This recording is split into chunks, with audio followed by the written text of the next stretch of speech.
cohorts. We introduced a new topic. We talked about Generation Z. What was fascinating to us is of all of the topics that we covered, that particular topic generated more energy, more questions, more conversation, more follow-up than anything else that we talked about. So it really said to us that this was a nerve, this is something that we need to explore, because some of our kids out there are really, really challenged. So I use the term Generation Z to refer to them. The reality is there's not any particular moniker just yet. So you probably have heard others like Generation C, standing for connected, because they always seem to be connected to the internet or connected to their phones. The one that I like a lot is iGen, small I, capital G, iGeneration or iGen, as in iPhone or iPad. And this is one that I think is maybe the one that's going to catch on. There's a book that was published this past fall by a professor at San Diego State. Her name is Jean Twenge, Twenge. And she's a generation expert. If that name is familiar to you, you may remember in 2006, she's the author of the book, The Me Generation. And so she is someone that has been studying generations for a long time, and she's become quite an expert. So she just published, for the first time, some definitive information about this next generational cohort, which she refers to as iGen. And it's really, really solid research. Because she's been doing this for so long, she has access to tremendous databases that go back 40 years. So she can compare the baby boomer generation. She compared Generation X. She's got a lot of data. All told, I think she had access to something like 11 million people who are in the generational cohorts at that particular point in time that have completed these different surveys. So it's solid research. So I want to share some things that we talked about in the DLI about this generational cohort, because we have some work to do. And those of us that are leaders, whatever sphere we're in, whatever sector we're in, we have a role to play, because some of our kids are not doing so well. So first, let's start with the good news, because there is some good news. So here's some of the good news about iGeners. So first, they are very close to their parents, perhaps closer than other generations. Spend a lot of time with them. Don't have as many fights with their parents as maybe my generation did. Don't have as many fights with their siblings or fights with each other. Pretty good thing. They're also homebodies. You know, they spend a lot of time in their room. They spend a lot of time at home. Again, for those of us that are parents or guardians, we know where they are. So as long as we know they're in their rooms, we think, okay, that's a good thing, because they're not out there somewhere getting into trouble. Here's an interesting one. They get into fewer automobile accidents than any generation before them. And in fact, get less traffic tickets than anyone before them. Kind of fascinating and different, but we'll take it. We like that as well. They're also, this one I really think is a positive, they consume less alcohol. Less alcohol than any generational cohort before them. They are less sexually active. In fact, teenage pregnancy is way down. It hit a low in 2015. That's another thing about this generation that we think is good. Now, something that is particularly relevant for what we're talking about tonight is this is a generational cohort that is fiercely supportive of equity, diversity, and inclusion. Fiercely. They have no patience for anyone that discriminates. They have no patience for anyone that treats someone unfairly, not just around race, but around all diversity dimensions. And so it's fascinating that we have these good things, and I think those are things that we want to celebrate and want to build on. But there are also some challenges, there are also some concerns, some things that we need to be paying attention to. One of them is that they are less engaged in any type of faith-related activity. That's kind of interesting. Yes, they're less engaged. Now, the millennials, the generational cohort before them, were usually inclined to say, well, I'm not that religious, but I'm very spiritual. Well, this generational cohort is saying, I'm not spiritual and I'm not religious. Now, some people might say, well, Juan, not everybody needs to be religious. Fair point, but we're going to come back to why this is so important. First, though, we should talk about why. Why is it? Now, we're used to the age range between 18 and 24 being less engaged in faith-related activities than the adults in their lives. But the gap for this particular cohort is larger than we have ever seen. And it's getting worse and it's getting worse. So why is that the case? So in the research, there are a couple of things that really jump out. And these are things that are going to be difficult for us to process. So one of the reasons they're less engaged is because of us and our behaviors. What they're saying is we're not seeing the behaviors mirror the language. There's a great quote I found on a wall at a hotel we were staying at the Riley Institute. This quote said, "I watch what I do in order to see what I believe." And I thought that was pretty compelling. I think this is what's happening to our kids. I think they're watching what we do in order to find out what we believe. And some of them are disengaging around our faith communities because they're using words like hypocritical. They're saying that we're not walking the talk. That's something we need to pay attention to. There's a second reason that shows up quite often as well. And when the author described this one, she described it as the big elephant in the room. She said one of the reasons kids are disengaging is because they have the impression from their faith-based community that if you are lesbian, if you are gay, if you are bisexual, if you're transgender, if you are queer, there's no place for you. And many of these kids, in their heart of hearts, perhaps they're going through it themselves. They have siblings that maybe they found out as gay, they have friends, they have people that they're around, and they're having difficulty rationalizing this. Now, remember I mentioned they are fiercely supportive of equity and diversity and inclusion. So around this one, they're having a tough time. They're having difficulty navigating this. And it's not that surprising. I will tell you, in our DLI programs, I've had any number of people say to me, "Juan, you know, this same-sex thing is something I really struggle with." They've said things like, "When I think of myself from an ideological perspective, it's fine. You know, I'm supportive of any two people that love each other and support each other. And so what that they are the same gender? That shouldn't make a difference." But I've heard these same people say to me, on the other hand, from a theological perspective, I struggle.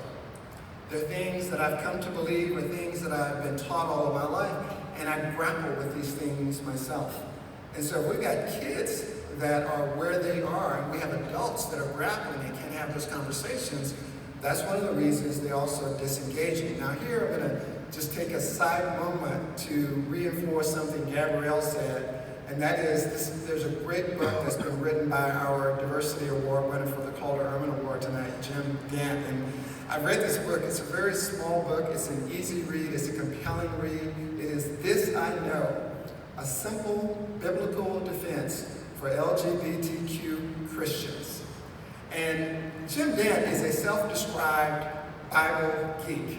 You know, you heard in the intro that he's been raised in all these different faiths. He's for decades been a student of the Bible day in and day out.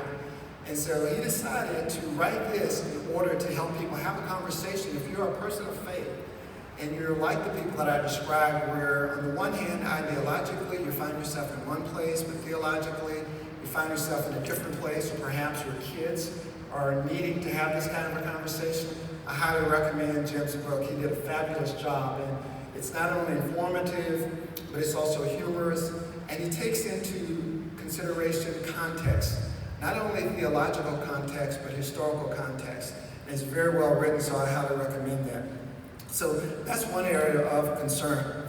There's some other things that are very interesting about this generational cohort. So one thing that's fascinating is that they are slow to grow up. They're not that anxious to become adults. There are so many things that those of us in my generation, I'm a baby boomer, viewed as rites of passage that are just not on their radar.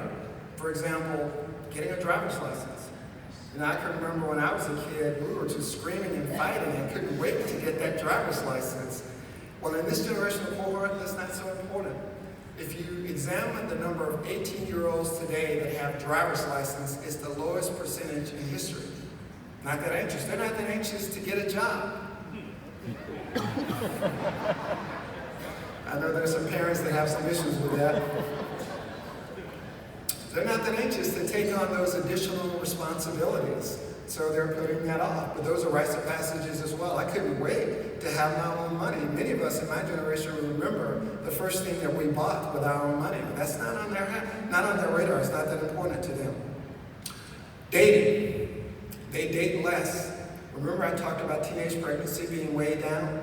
So this particular generational cohort dates at a rate 50% less than Generation X and than baby boomers. They're not necessarily involved in face-to-face interactions. They also are reading less.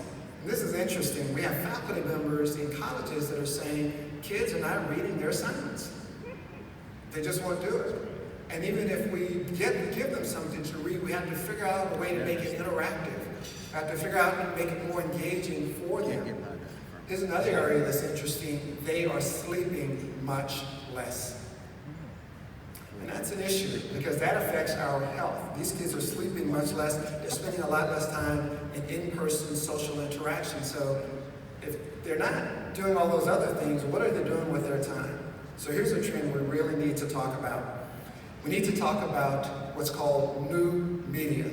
It's what I call screens. Where they're spending their time? They're spending their time on screens. They're spending their time on cell phones, on tablets, on laptops. They're spending their time on screens. So new media is defined as texting, which is the #1 form of communication for this generational cohort. It is defined as social media, and the three biggies of social media are Instagram, Snapchat, and Twitter. Spending a lot of time there. They're spending a lot of time online, usually streaming. And then gaming, playing video games. If you look at seniors in high school today, and you look at those social media constructs, they're spending on average 6 hours per day on screens. Now, I understand that these are generalizations. I'm not suggesting that everyone in your life is going through this experience, but I think it's worth noting. 6 hours per day. Now, here's the bad news that comes along with that 6 hours per day. What research has demonstrated is that there is a huge correlation between the amount of time that kids spend on screens, whether it's playing games, whether it's doing Snapchat, Twitter, etc.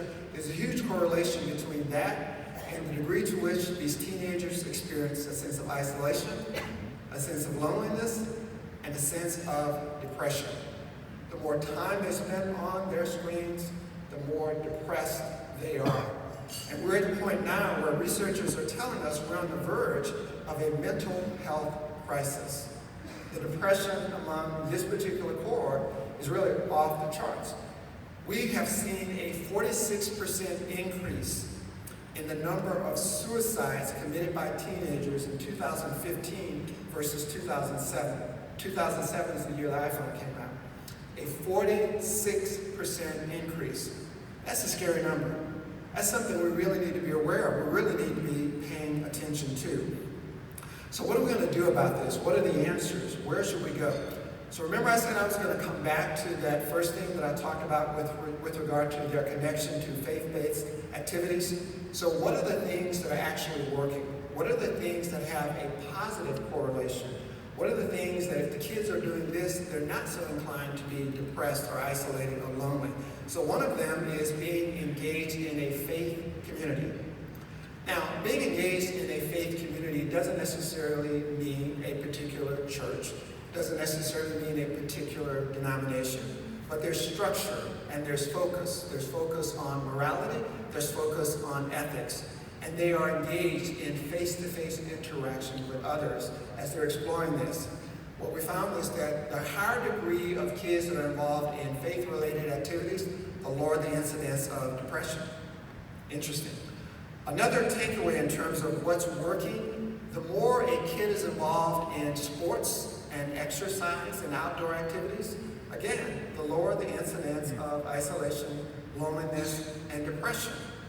Fascinating, very informative for us that are parents, very informative for us that are guardians. And then lastly, in-person social interaction. We're raising a generation of kids now, they're spending so much time in virtual interaction, they don't have skills necessarily to actually interact in person. And they shy away from it more and more and more. But what we found is the more that they do these things, the less tendency there is for isolation, loneliness, and depression. So that says a lot for those of us that are concerned about these kids and have them in their lives. What we need to be doing is figuring out how to remove some of the time that they're spending on their screens and get them in other activities. We need to get them involved. We need to get them into personal interaction. We need to get them into physical interaction. That's going to be important to their growth and important to their development and important to their mental health. And this is something that should be on the radar of everyone in our country, because as this generation goes, so goes our future, so goes our nation. And as goes the United States of America, we know there will be a huge impact on the rest of the world. So this is something that's very important and should be on our radar. So there's one other trend that I haven't talked about, and there's one other community of interest that I want to touch on, and that is our governmental branch, our elected officials, our legislators. So there is a trend out there for this generation of cohort that's right up there with equity and diversity and inclusion, and that is safety, security. It is highly, highly, highly important to these kids. We know from millennials, when they thought about taking a job, meaningfulness is the most important thing for them taking a job. You know what this particular generation of cohort is focused on? Safety, that I won't get fired. I don't care about meaningfulness. I want to have security. I want to be okay. And we shouldn't be that surprised that this is high on their radar. Remember, these are the kids that grew up with car seats. You know, these are the kids that where our parents, we would drop them off and pick them up. It wasn't okay for them to walk home. This is the generation that has had to deal with this incredible and insane increase in school shootings. Why would we be at all surprised that safety is a big concern? Those of us that studied the social sciences or business, we know from Maslow's hierarchy of needs, safety is right up there at the top of the list. Once we've got security, we've got food, we've got shelter, we want safety. And this is high on the radar of our kids. Now, this is where I said I wanted to talk about our elected officials, because there's a reason our kids are feeling unsafe. Why? Please, I have yet to have anyone answer this question. Why does any citizen need a military-style automatic weapon?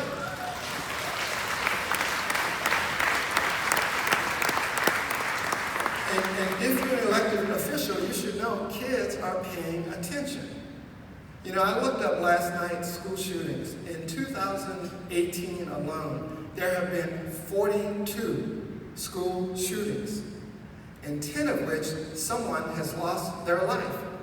I mean, we could barely stop mourning. We're still mourning Parkland, and then we have Santa Fe. And it just seems as though it just keeps coming. And kids are saying it's not enough to say we're sending our thoughts, we're sending our prayers.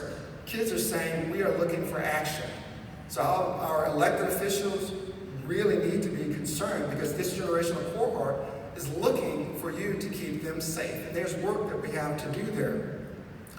And there's some other things that we don't need. You know, there's a certain type of leader. If you think about where these kids are, all the things that I've talked about so far, there's a certain type of leader that they need. And we have a perfect example right here, right at home in South Carolina in Greenville. He stands about 5'7". He's got a handshake like Superman. He has a constant twinkle in his eye, and when he talks to you, it makes you feel like the most important person in the world. And you know I'm talking about Dick Riley. Yes, absolutely. I feel so fortunate to have had the opportunity to get to know and still work with Secretary Riley, and he's one of my heroes. And some of you may know that last week, Secretary Riley received an award from Michelin for excellence in diversity leadership. And I was at my niece's graduation. I couldn't be there, but I watched the video and I listened to his remarks. You know what kinds of things he talked about when he took this award? He talked about listening. Not to people who agree with me, but for people who don't. He talked about understanding. He talked about unity, bringing people together. He talked about service. He talked about community. This is the kind of leadership that we need. Now, there are some things that we do not need. I'm going to start to wrap up on this.